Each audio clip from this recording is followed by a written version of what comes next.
Welcome to my channel. Jangan lupa subscribe, like, and comment. Bye-bye. Assalamualaikum warahmatullahi wabarakatuh. Halo semua, nama saya Helvita Rosa dengan NIM 2107008. Saya dari Prodi S1 Kebidanan 1A Stika Syekza Saintika Padang. Nah, teman-teman, di sini saya akan mencoba menjelaskan tentang anatomi fisiologi sistem pernapasan.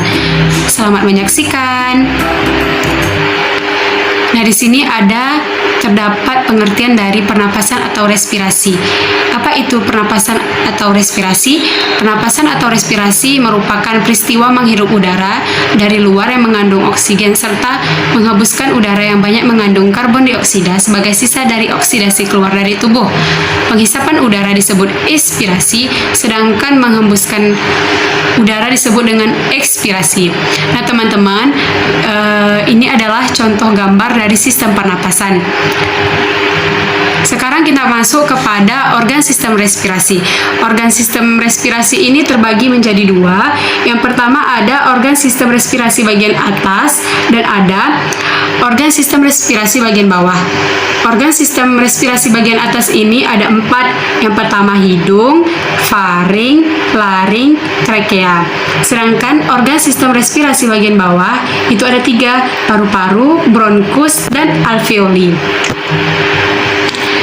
Nah, organ sistem respirasi bagian atas yang tadi, yang pertama kan hidung. Dia itu terdiri atas eksternal dan internal. Eksternal merupakan menonjol dari wajah dan disangga oleh tulang hidung dan kartiloga.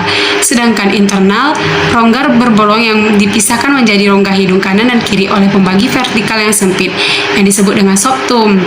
Masing-masing rongga hidung dibagi menjadi 3 saluran. Dia itu dibagi menjadi 3 saluran, guys.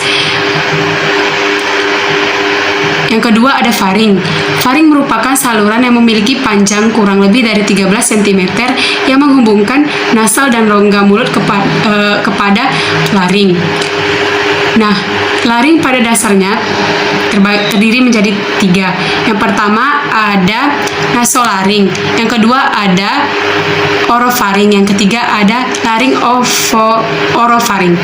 Yang pertama tadi ada nasofaring, merupakan saluran penghubung antara nasofaring dengan telinga bagian tengah.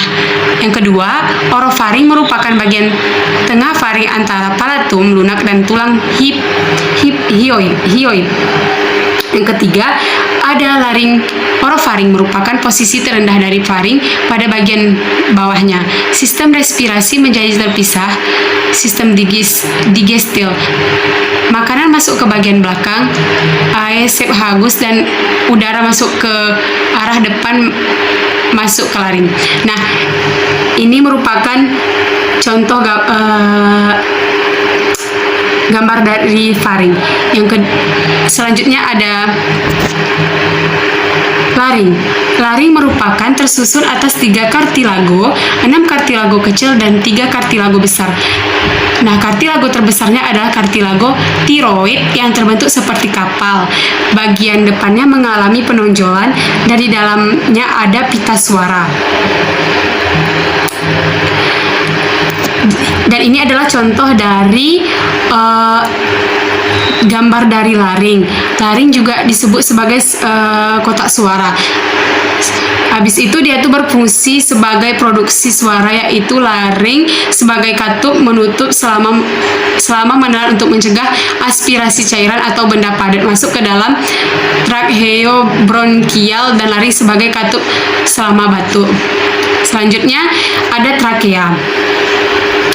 Trakea ini merupakan suatu saluran rigid yang memiliki panjang 11 sampai 12 cm dengan diameter 2,3 cm. Terdapat pada bagian oesophagus yang terentang mulai dari kartilago cricoid masuk ke dalam rongga toraks.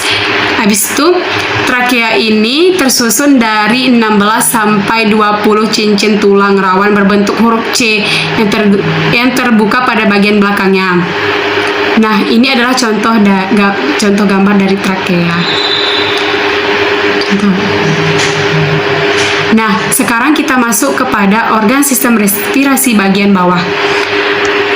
Organ sistem respirasi bagian bawah itu tadi terdapat 3. Yang pertama ada bronkus. Bronkus ini terbagi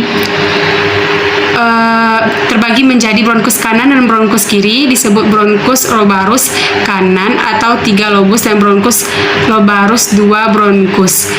Bronkus lobarus kanan terbagi menjadi 10 bronkus segmental, dan bronkus lobarus kiri terbagi menjadi 9 bronkus segmental. Selanjutnya ada alveoli. Alveoli ini pertukaran O2 dan CO2 terjadi di alveoli, terdapat sekitar 300 juta yang jika bersatu membentuk satu lembar akan seluas 70 meter. Nah, ini adalah contoh gambarnya. Dan yang terakhir ada paru-paru. Paru-paru adalah organ berbentuk piramid seperti spons dan berisi udara. Terletak dalam rongga toraks. Paru kanan memiliki 3 lobus, sedangkan paru kiri memiliki 2 lobus. Setiap paru memiliki sebuah aspek yang mencapai bagian atas iga pertama, sebuah permukaan diagrammatik. Bagian dasar terletak di atas diagrammak, sebuah permukaan mediastinal. Media yang terpisah dari paru lain, mediastinum, dan permukaan costa terletak di atas kerangka iga. Permukaan mediastinal memiliki hilus akar, tempat masuk dan keluarnya pembuluh bronkial. Sekian dan terima kasih. Mungkin ini saja yang dapat saya sampaikan. Lebih dan kurang saya mohon maaf. Wabillahi taufik wal hidayah. Wassalamualaikum warahmatullahi wabarakatuh.